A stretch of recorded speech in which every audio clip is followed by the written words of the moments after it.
আমার প্রিয় উপস্থিতি, আমার আপনার পায়ের নিচে জমিন রয়েছে, জমিন আমাদের জন্য সাক্ষী। এই জমিন কাল কিয়ামতের ময়দানে সাক্ষ্য দিবে। এই জমিনটা কাল কিয়ামতের ময়দানে কথা বলবে, কথা বলার শক্তি দিবে কে? আরো জোরে কর না কে? আল্লাহ তাআলা এই জমিনকে কথা বলার শক্তি দিবেন। এই জমিনের মধ্যে আমরা চাষাবাদ করি, চাষাবাদ করে খাদ্য উৎপাদন করি, আমাদের দেহের মধ্যে খাদ্য প্রবেশ করে, শরীরের মধ্যে শক্তি হয়, রক্ত হয়, বীর্য হয়, কত কিছুই তৈরি হয়। আবার এই জমিনের মধ্যে হারাম এবং অবৈধ কাজ হয়, আছে না নাই? জমিনের মধ্যে কত গুনার কাজ হয়। আল্লাহ রাব্বুল আলামিন এই জমিনকে উপলক্ষ করে বলেন, জমিনের মানুষগুলোকে উপলক্ষ করে বলেন সূরা মুলকের 16 নম্বর আয়াতে 29 পারার সূরা, আল্লাহ তাআলা ঘোষণা দেন, আমিনতুম মান ফিস সামাই আইয়াখসিফা বিকুমুল আরদা ফাইযা হিয়া তামুর। আল্লাহ রাব্বুল আলামিন জানায়া দেন, ও দুনিয়ার অধিবাসীরা, তারা কি মনে করেছে, তোমরা কি মনে করেছ এই জমিনের মধ্যে যা কিছু আছে, এই জমিনের মধ্যে তোমরা যা কিছু করতেছ, যত গুনার কাজ করতেছ, অন্যায়ের কাজ করতেছ, ও যুবক,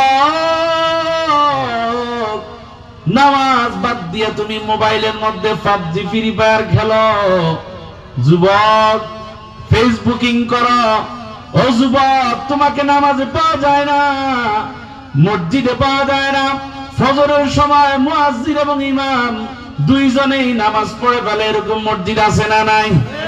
আরে কত যুবক আছে কোন দিন ফজরের নামাজটা জামাতের সাথে পড়ছে তার মনে নাই, আছে না নাই? কিভাবে ফজরের নামাজ পড়বে রাত 2টা 3টা পর্যন্ত, মোবাইলে যতক্ষণ চার্জ থাকে, মা বাবা আরেক রুমে ঘুমায়, মোবাইলে যতক্ষণ চার্জ থাকে ততক্ষণ পর্যন্ত মোবাইলে সেটিং চলতে থাকে, আছে না নাই? ফ্রি ফায়ার পাবজি গেম চলে, আছে না নাই? ফেসবুকিং চলে, ইউটিউবে নগ্ন ভিডিও দেখতে থাকে, এরকম যুবক আছে না নাই? ও যুবক, সেটা আমার মালিক দেখে কি দেখে না? এই জমিনের উপর তুমি যে বসে কাজগুলো করো, মালিক তোমাকে ডাকে প্রতিদিন 5 ওয়াক্ত সালাতে, কত সুন্দর ভাষায় তোমাকে ডাকে, তোমাকে ডাকতেছে। তুমি মসজিদ ছিল না, মাদ্রাসা ছিল না, মাহফিল ছিল না, তুমি মসজিদে যাও না, তোমার মৃত্যুর পর মসজিদের খাটিয়াটা তোমার বাড়ি ছিনবে, ঠিক না ভাই? ঠিক। তুমি কিন্তু মসজিদে যাও না, মসজিদের খাটটা কিন্তু ঠিক তোমার বাড়ির দিকে সোজা চলে যাবে রে যুবক। পায়ে ধরে বলি ভাই, নামাজ ছেড়ে দিও না, নামাজ বাদ দিও না, নামাজ আদায় করো। তুমি যে জমিনে থাইকা গুনার কাজ করো, অন্যায়ের কাজ করো, সেটা জমিন সাক্ষী, আছে না নাই? আরো জোরে কন্যা, আছে না নাই? আল্লাহ রাব্বুল আলামিন বলেন, এই জমিনের মধ্যে তারা যে গুনার কাজ করে, অন্যায়ের কাজ করে, আমি আল্লাহ কি জমিনকে দশায় দিতে পারি কি পারি না? বলেন, আল্লাহ পারে কি পারে না? পারে কি না? ভূমিকম্প দেয় কে? ইযা যুলজিলাতিল আরদু জিলজালাহা ওয়া আখরাজাতিল আরদু আসকালাহা। যখন জমিনটাকে ভাইব্রেশন দেওয়া হবে, জমিন যখন কাঁপতে থাকবে কিয়ামতের দিন, এই জমিন থেকে যত সম্পদ আছে, তেল আছে, গ্যাস আছে, যত কিছুই না রয়েছে, কয়লা রয়েছে, সব কিছু জমিন বের করে দিবে। বর্তমানে তেল নিয়ে ঝগড়া আছে না নাই? কথা কোন, আছে না নাই? আমেরিকার সাথে ঝগড়া আছে না নাই? এক দেশের প্রেসিডেন্ট আর এক দেশের প্রেসিডেন্ট উঠে নিয়ে গেছে সম্পদের কারণে, ঠিক কিনা? আরো যেরকম ঠিক কিনা? এই জমিনের সম্পদ নিয়ে কিরাকিলি। আল্লাহ তাআলা ইচ্ছা করলে জমিনটাকে ধসায় দিতে পারেন, জমিনটাকে শেষ করে দিতে পারেন। আল্লাহ রাব্বুল আলামিনের হাবিব একদিন সাহাবায়ে কেরামের সামনে এইভাবে সূরাতুল জিলজালের 4 নম্বর আয়াতটা তেলাওয়াত করলেন, ইয়াউমা ইযিন তুহাদ্দিসু আখবারাহা। আল্লাহর হাবিব পয়গম্বর আরবি আমার আপনার প্রিয় নবী মুহাম্মদুর রাসূলুল্লাহ কলিজার টুকরা নবী সাহাবীদের সামনে এভাবে বর্ণনা করেন, বয়ান করতেছেন, সাহাবীরা রে, কিয়ামতের দিন জমিন সব খবর বলে দিবে, এই জমিন সব কিছু বলে দিবে, জমিন কথা বলবে। জমিন কি বলবে? কথা বলবে। জমিন কথা বলবে। সাহাবীরা বুঝলো না। এই ব্যাপারে আল্লাহ রাসূল সাল্লাল্লাহু আলাইহি সাল্লাম একটা হাদিস বর্ণনা করেন। ওই হাদিসটা তিরমিজি শরীফের 2429 নম্বর হাদিস। রাসূল আরবি বলেন, ক্বালা তাদরুনা মা আখবারুহা, ও সাহাবীরা, আমি যে সূরা জিলজালের 4 নম্বর আয়াতটা তেলাওয়াত করেছি, ওই জায়গায় যে খবরের কথা বলেছি, তোমরা কি জানো সেই খবরটা কি? সাহাবীদেরকে জিজ্ঞাসা করবে, ও সাহাবীরা, আতাদরুনা, তোমরা কি জানো মা আখবারুহা, সেই খবরটা কি? ক্বালু আল্লাহু ওয়া রাসূলুহু আলাম। সাহাবীরা কোন জিনিস জানলেও ভয়ে বলতেন না, কারণ যদি ভুল হয়ে যায়, উল্টা পাল্টা হয়ে যায়, বেয়াদবি হয়ে যায়, রাসূলের সামনে কখনো জোর গলায় কথা বলতেন না। একদিন দুই সাহাবী আল্লাহ রাসূলের সামনে একটু জোরে কথা বলেছে। আল্লাহ রাব্বুল আলামিন সূরা হুজুরাতের আয়াত নাযিল করে দিলেন। আল্লাহ তাআলা বলেন, তোমরা আমার নবীর সামনে জোরে কথা বলো না, উচ্চ স্বরে কথা বলো না। সেই থেকে আবু বকর, ওমর, ওসমান, আলী, বড় বড় সাহাবীরা তারা কোন জিনিস পারলেও বলতেন না, তারা চুপ থাকতেন, ভয় থাকতেন। কি জানি জোরে যদি কথা বলি আল্লাহর রাসূলের শানে বেয়াদবি হয়ে যাবে। আল্লাহু আকবার। আজকে কিছু কুলাঙ্গার রয়েছে বিশ্ব নবীর বিরুদ্ধে কথা বলে, আছে না? সে আলেম হলো এইরকম আলেমের 2 পয়সার দাম। যে আলেম রাসূলের সম্মান দিতে জানে না, আমার রাসূলকে বেইজ্জতি করে, রাসূলের শানে সম্মানজনক শব্দ ব্যবহার করে না, সে আলেম পরিপূর্ণ আলেম হতে পারে না। সেটা আলেম না, ইসলামের দুশমন। আছে না নাই? আবার কত নাস্তিক আছে বিশ্ব নবীর বিরুদ্ধে কথা কয়, নবীর চরিত্র নিয়ে কথা কয়, আছে না নাই? আমার কি বস্তুটি আমি বলতেছিলাম, সাহাবীরা সবাই বলল আল্লাহু ওয়া রাসূলুহু আলাম, আল্লাহ এবং আল্লাহর রাসূল ভালো জানে। ইয়া রাসূলুল্লাহ, ওই খবরটার কথা আমরা জানি না।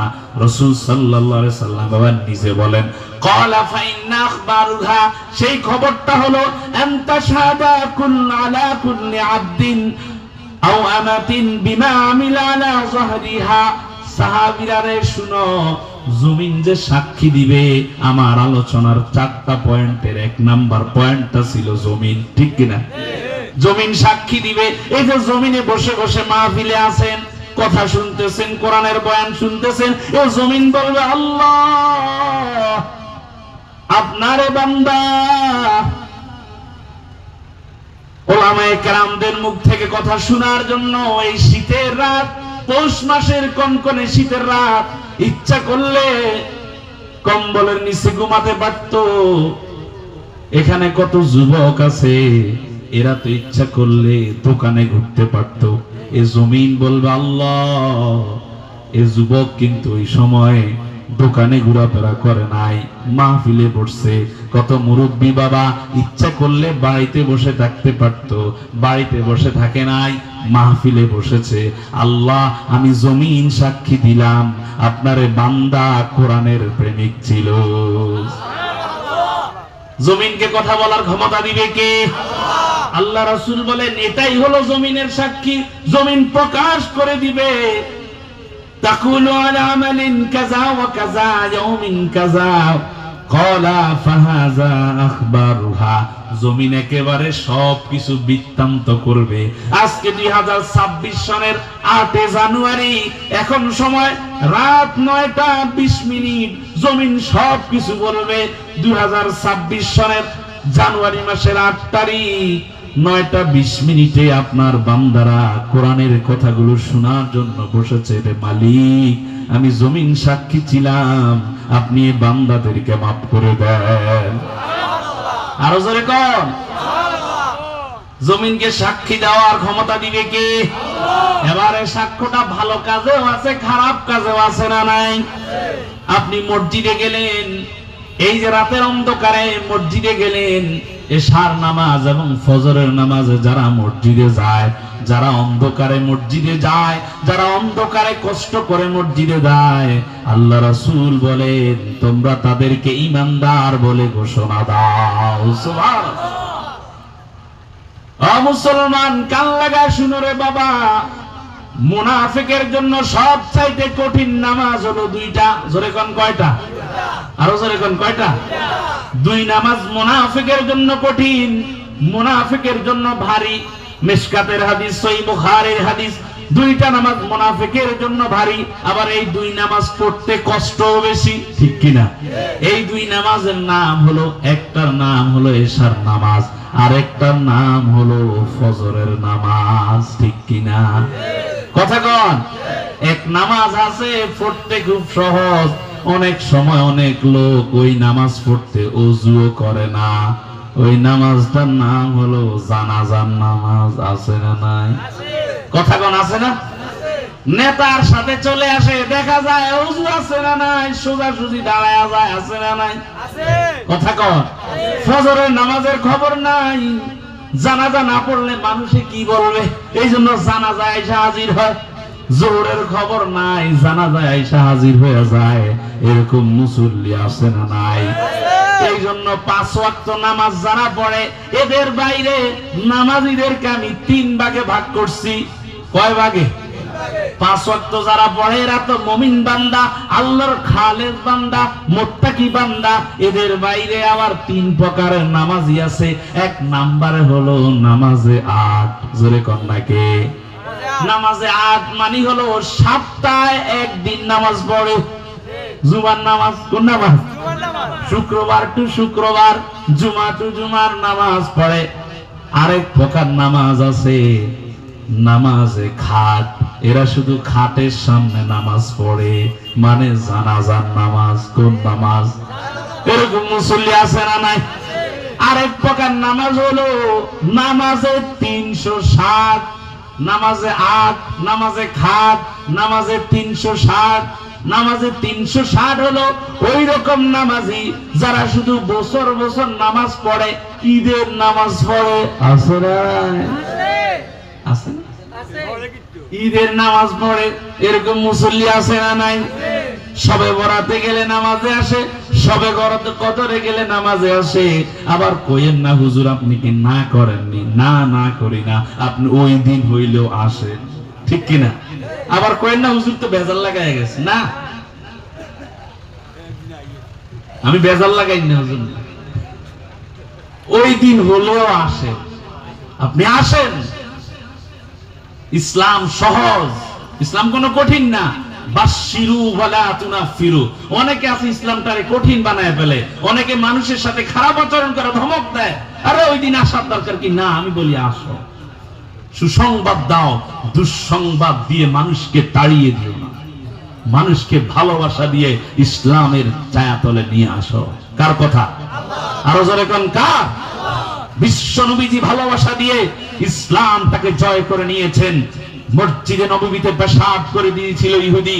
হযরত ওমর রাদিয়াল্লাহু তাআলা আনহু জামার হাতাটা গোছাচ্ছেন, আল্লাহ রাসূল তাকাচ্ছিলেন, ওমর খবরদার ওটা করো না। ওই ইহুদি চিন্তা করলেন, কিরে মদিনার নবী মুহাম্মদুর রাসূলুল্লাহ সাল্লাল্লাহু আলাইহি ওয়াসাল্লাম, যার সাহাবীরা আমাকে মারার জন্য, আঘাত করার জন্য রেডি হচ্ছে, আর তাদের নবীর ভালোবাসা কত বেশি, তিনি আমাকে কাউকে মারতে দেন নাই, বরঞ্চ ওই দিন আমাকে ওখান থেকে আসার সময় সাহাবীদের থেকে হাদিয়া তুলে, ওট হাদিয়া দিয়ে আমাকে আমার কওমের কাছে পাঠিয়ে দিলেন। সুবহানাল্লাহ।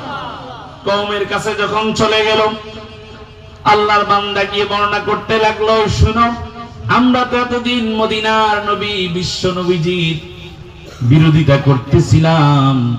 আসলে বিশ্ব নবীজির দিলটা এত বড়, এই নবীর মতো মানুষ পৃথিবীতে আর কখনো আসে নাই, আসবেও না। এই মানুষটার মতো মানুষ আর কেউ নাই, এই মানুষটার মতো ভালো মানুষ আর কেউ নাই। আমি তাদের মসজিদের মধ্যে পেশাব করে দিয়েছি, তার দলের সাথী সঙ্গীরা আমাকে মারতে আসছে, কিন্তু তার দিলটা এত বড়, তিনি কাউকে আঘাত করতে দেন নাই, তার ভালোবাসা দিয়ে আমাকে জয় করে দিয়েছেন। যখনই এই ঘটনা তাদের সামনে বর্ণনা করলেন, তারা বলল, তাই নাকি, চলো তাহলে আমরা কেউ আর আজ থেকে ইহুদি থাকবো না, আমাদের এই গোত্রের লোক আমরা সবাই একসাথে ওই নবীর হাতে কালেমা পড়ে মুসলমান হয়ে যাই। লা ইলাহা ইল্লাল্লাহ। ওই নবীকে ভালোবাসতে রাজি আছেন না নাই? আছেন না নাই? তাহলে আমাদের সাক্ষীর 1 নম্বরের পর্যায়ে রয়েছে জমিন। মনে আছে আপনাদের?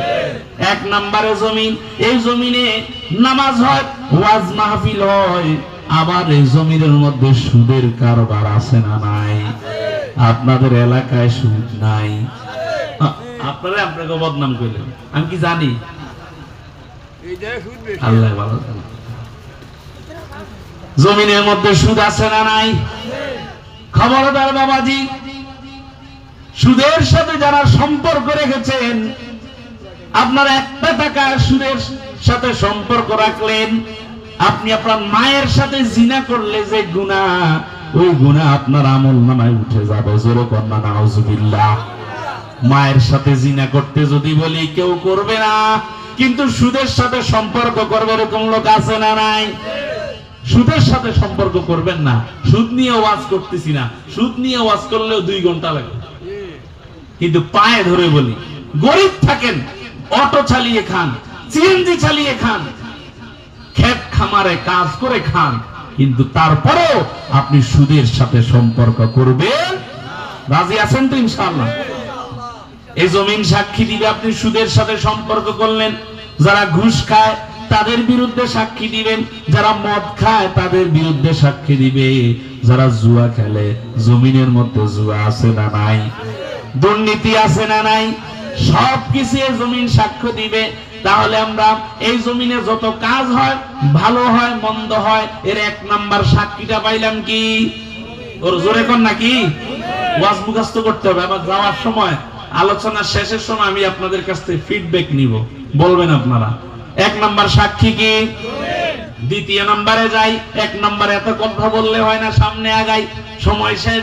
2 নম্বরে হলো ফেরেশতা। জোরে কোন কে? আল্লাহ তাআলার ফেরেশতা আছে না নাই? কত ফেরেশতা কেউ বলতে পারবেন?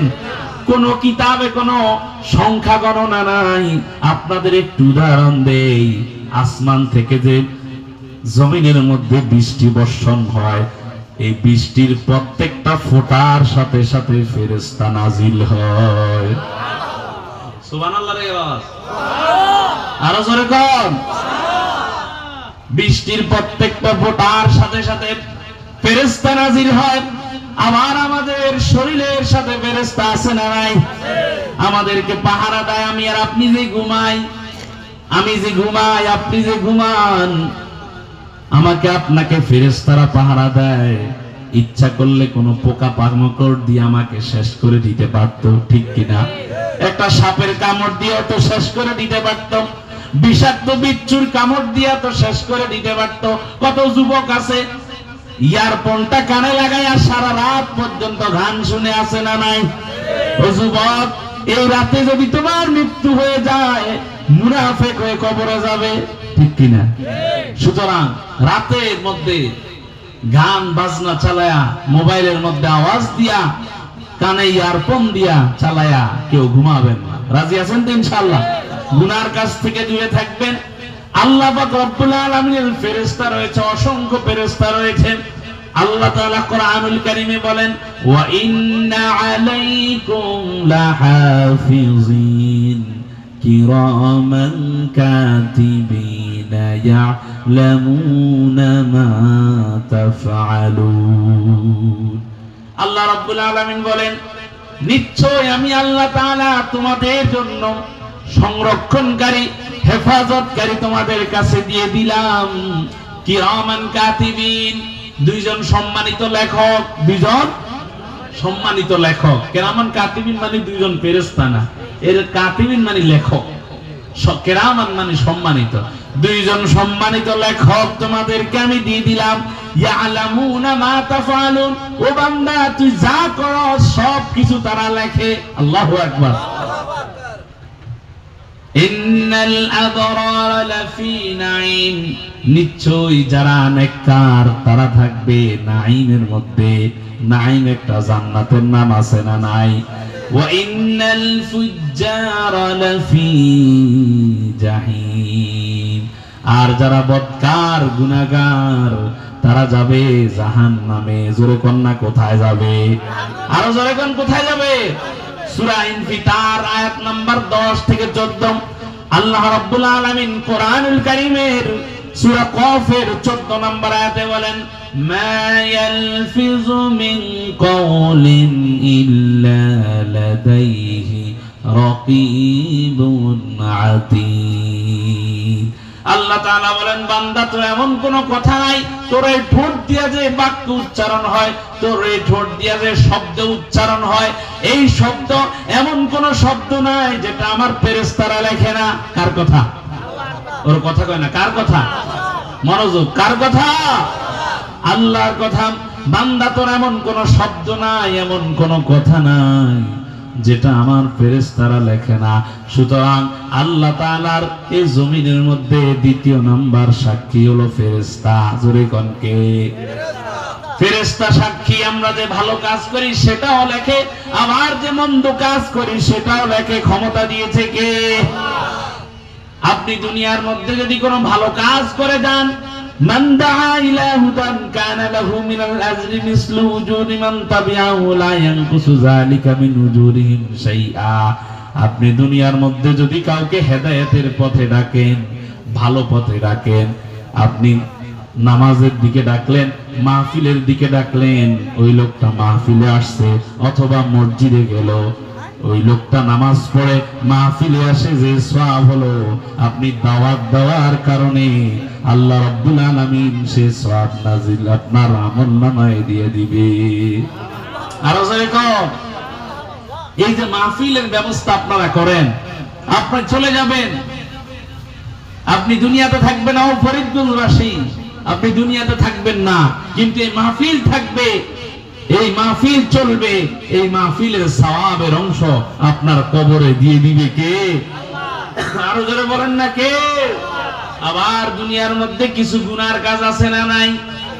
গুনার কাজের মধ্যে আপনি যদি কোনো নাচ গানের আসর, সিনেমার আসর যদি আপনি স্থাপন করে যান, খারাপ কাজের আড্ডাখানা যদি আপনি তৈরি করে যান, আপনি দুনিয়াতে থাকবেন না, কিন্তু আপনার কবরে এইগুলা তৈরি করার কারণে আপনার কবরে গুনাহ যেতে থাকবে। জোরে কন্না নাউজুবিল্লাহ।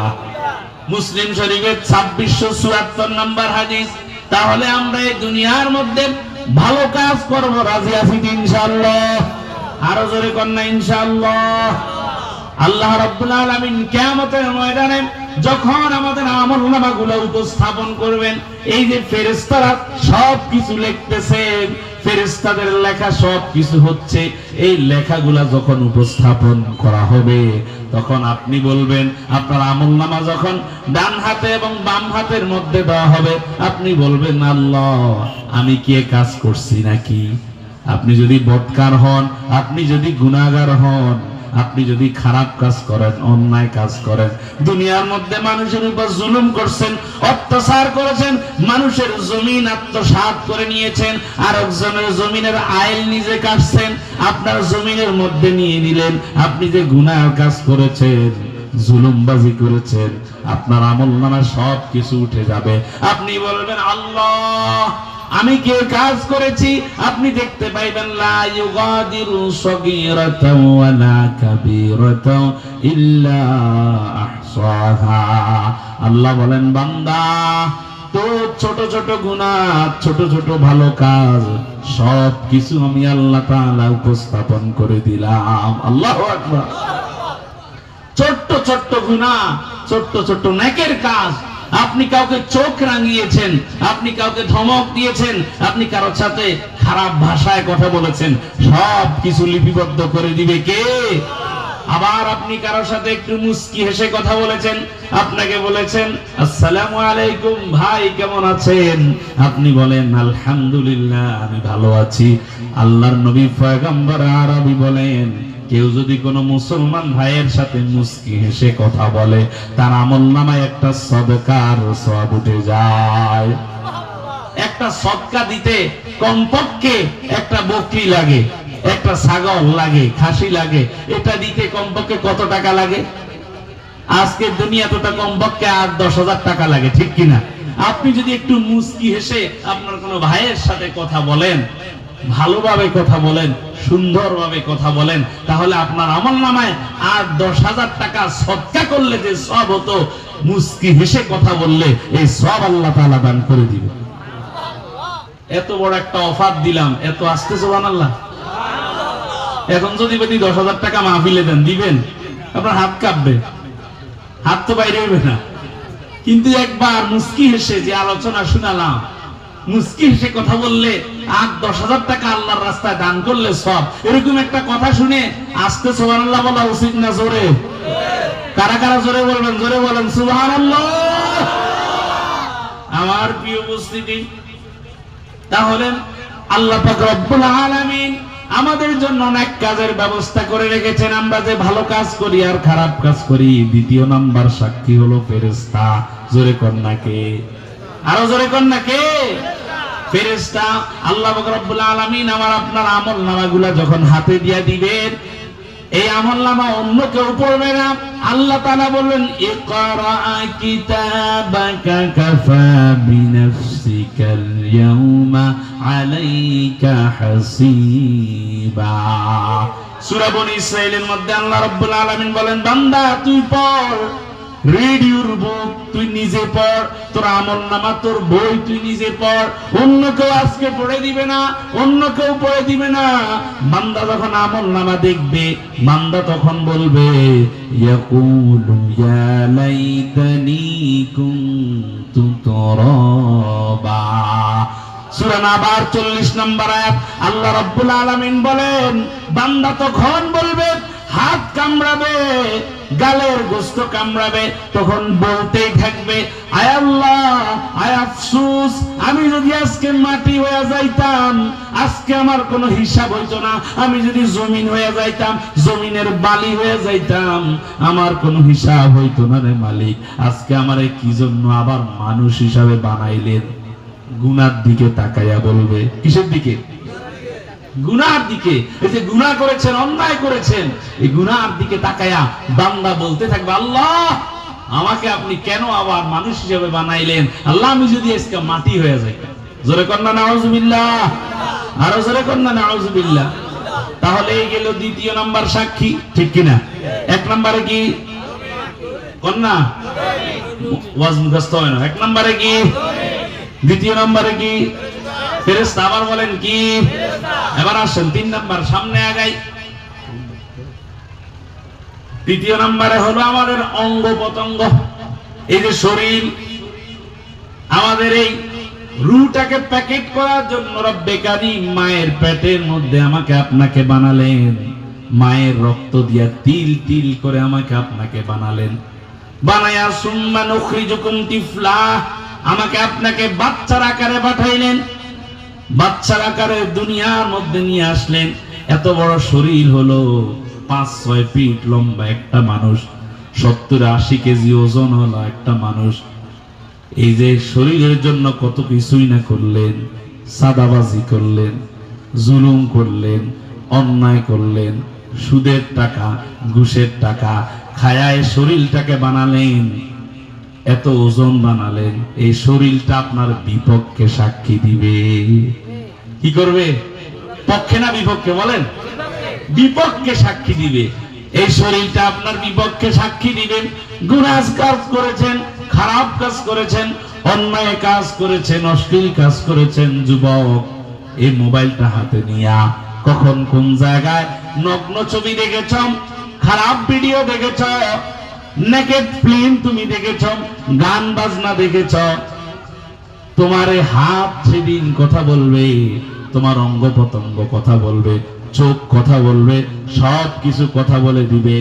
আল্লাহ রাব্বুল আলামিন কোরআনুল কারীমে সূরা ইয়াসিনের মধ্যে জানায়া দেন, আল ইয়াউমা নাখতিমু আলা আফওয়াহিহিম ওয়া তুকাল্লিমুনা আইদিহিম ওয়া তাশহাদু আরজুলুহুম বিমা কানু ইয়াকসিবুন। জোরে বলেন আল্লাহু আকবার, আরো জোরে বলেন আল্লাহু আকবার। আল্লাহ তাআলা বলেন, বান্দা আল ইয়াউমা মানে হলো আজ, আজ মানে কোন দিন, মানে কিয়ামতের দিন। কোন দিন? আজকে বলতে এখানে কিয়ামতের দিনকে বোঝানো হয়েছে সূরা ইয়াসিনের মধ্যে। আল্লাহ তাআলা বলেন, বান্দা আজ আমি তোর মুখমণ্ডলটাকে মোহর মেরে দিলাম। দুনিয়াতে কত কথাই তুই বলেছিস। একজন পুরুষ মানুষ দৈনিক প্রায় 4000 কথা বলতে পারে। কয় হাজার? 4000 কথা বলে। মহিলা একটু বেশি কথা বলে। বিজ্ঞানীদের ধারণা মতে মহিলারা বলে 6000। কত? মহিলারা 6000 কথা বলে, পুরুষ 4000 কথা বলে। এই মুখ দিয়া কত কথাই বলেছিস, কত শব্দ উচ্চারণ করেছিস। আজকে তোর কোনো কথা নাই, মুখটাকে মোহর মেরে দিলাম, মুখটা বন্ধ করে দিলাম। আলা আফওয়াহিহিম ওয়া তুকাল্লিমুনা আইদিহিম। আজকে তোর হাত কথা বলবে। কে কথা বলবে? হাত কথা বললে বিশ্বাস হয়? জোরে জোরে কর না, বিশ্বাস হয়? দুনিয়ার মানুষের জ্ঞান দিয়া যদি রোবট বানাইতে পারে, আল্লাহ কি হাত দিয়া কথা বলাইতে পারে কি পারে না? আল্লাহ তাআলা সব কিছু পারে। বান্দা তোর হাত সেদিন আমার সাথে কথা বলবে। কোন জায়গায় কোন কাজ করেছিস, বৈধ অবৈধ কাজ করেছিস, আজকে সব কিছু কথা বলে দিবে। ওয়া তাশহাদু আরজুলুহুম, বান্দা তোর পা, তোর দুইটা পা কোন কোন জায়গায় গিয়েছিস, কোন কোন জায়গায় পদচিহ্ন লেগেছে, কোথায় কোনটা করেছিস, আজকে তোর পাগুলা আমাকে সাক্ষী দিবে। বিমা কানু ইয়াকসিবুন, বান্দারে যা কাজ করেছিস সব কিছুর হিসাব আছে না নাই? আরো জোরে কর না, আছে না নাই? ইন্নাস সামআ ওয়াল বাসারা ওয়াল ফুআদা কুল্লু উলাইকা কানা আনহু মাসউলা। সূরা বনী ইসরাঈল আয়াত নাম্বার 36। আল্লাহ রাব্বুল আলামিন বলেন, নিশ্চয়ই তোমার চোখ, তোমার কান, তোমার কর্ণ, তোমার হাত, মুখ, তোমার শরীরের প্রত্যেকটা অঙ্গ প্রত্যঙ্গ সেই দিন জিজ্ঞাসিত হবে। জিজ্ঞাসা করবে কে? আল্লাহ। তাহলে 3 নম্বরে আমরা সাক্ষী পাইলাম। 3 নম্বরে যে জিনিসটা আমাদের বিপক্ষে সাক্ষী দিবে, ভালো কাজ করলে পক্ষে সাক্ষী দিবে, খারাপ কাজ করলে বিপক্ষে সাক্ষী দিবে। এই 3 নম্বর সাক্ষ্যটার নাম হলো আমার অঙ্গ প্রত্যঙ্গ। ঠিক কিনা? কথা বলেন, কি অঙ্গ প্রত্যঙ্গ? 4 নম্বরের আলোচনা করি। 4 নম্বরে আল্লাহ রাব্বুল আলামিন তিনি নিজেই সাক্ষী দিবে। জোরে কোন না, কে দিবে? আল্লাহ রাব্বুল আলামিন তিনি নিজেই সাক্ষী দিবেন। সূরা আল ইমরানের 5 নম্বর আয়াত, ইন্নাল্লাহা লা ইয়াখফা আলাইহি শাইউন ফিল আরদি ওয়ালা ফিস সামা। আল্লাহ রাব্বুল আলামিন বলেন, বান্দা, ও বান্দা, আমি আল্লাহর কাছে কোনো কিছু গোপন নাই। আল্লাহর কাছে কোনো গোপন আছে? আসমানে আর জমিনের মধ্যে, আসমান আর জমিনের মাঝখানে যা কিছু হয়, আমার কাছে কোনো কিছু গোপন নাই রে বান্দা। আমি আল্লাহ তাআলা সব কিছু দেখি। সব কিছু দেখে কে? বান্দা যে মাহফিলে বসে আছে সেটা দেখে কে? বান্দা যে ঘুষের টাকা খায় সেটা দেখে কে? এতদিন উপর দিয়া নিত এখন নিচ দিয়া নেয় সেটা দেখে কে? বান্দা যে গোপনে গোপনে সুদের সাথে সম্পর্ক করে, কয় ভাই আমাকে 5,000 টাকা দেন, 50,000 টাকা দেন, কয় টাকা নাই, কয় কি নাই, কয় একটু লাভ দিয়াম, কয় তাহলে চিন্তা করে দেখি আগামী গেলে আসো। লাভের কথা বললে বান্দা চলে আসে, সুদের কথা বললে বান্দার কাছে টাকা পাওয়া যায়। এরকম বান্দা আছে না নাই? সবকিছু দেখে কে? আল্লাহ রাব্বুল আলামিন সূরা আলাকের 14 নম্বর আয়াতে ধমক দিয়া বলেন, আলাম ইয়ালাম বিআন্নাল্লাহা ইয়ারা। আল্লাহ বলেন, তারা কি জানে না, তারা কি বুঝে না আমি আল্লাহ যে দেখি? তারা কি জানে না আমি আল্লাহ সব কিছু দেখি? আমি আল্লাহ সব কিছু দেখার ক্ষমতা আছে না নাই? আরো জোরে কোন আছে না নাই? তাহলে সব কিছু দেখে কে? সুতরাং আসমান এবং জমিনের মাঝখানে যত কাজ হয়, ভালো এবং মন্দ কাজ হয়, এই কাজগুলোর সাক্ষী কয়টা জিনিস? ওরা কয় না কয়টা? আগে আমার ওয়াজটা মুখস্থ কইরা না, হুজুর ওয়াজ করবে আরেকটা সাবজেক্ট নিয়ে, ঠিক কিনা? আগে এক সাবজেক্ট মুখস্থ করে নেন, তাহলে তো আপনি ভালো ছাত্র হতে পারবেন। তাহলে আসমান এবং জমিনের মাঝখানে যতগুলা কাজ হয়, কয়টা সাক্ষী? কথা কয় না কয়টা? দেখি আবার জবাব দেন। এক নম্বরে কে? দ্বিতীয় নম্বরে? তৃতীয় নম্বরে? 4 নম্বরে? মাশাআল্লাহ, আপনারা তো সবকিছু মুখস্থ করেছেন। আল্লাহ তাআলা আমাদের সকলকে এই ছোট্ট এই বিষয়টার মধ্যে যা কিছু আলোচনা করেছি, আল্লাহ তাআলা আমাকে এবং আপনাদেরকে আমল করার তৌফিক দান করুন। জোরে বলেন আমিন। কোন একদিন যদি আবার সময় পাই, আবার আপনাদের সাথে দেখা হবে, কথা হবে, সে আশা, সে হায়াত কামনা করে আজকের মতো এখানে বিদায় নিচ্ছি। হাযা মা ইনদি ওয়াল ইলমু ইনদাল্লাহ, আলাইহি তাওয়াক্কালতু ওয়া ইলাইহি উনীব। ওয়াসসালামু আলাইকুম ওয়া রাহমাতুল্লাহি ওয়া বারাকাতুহু।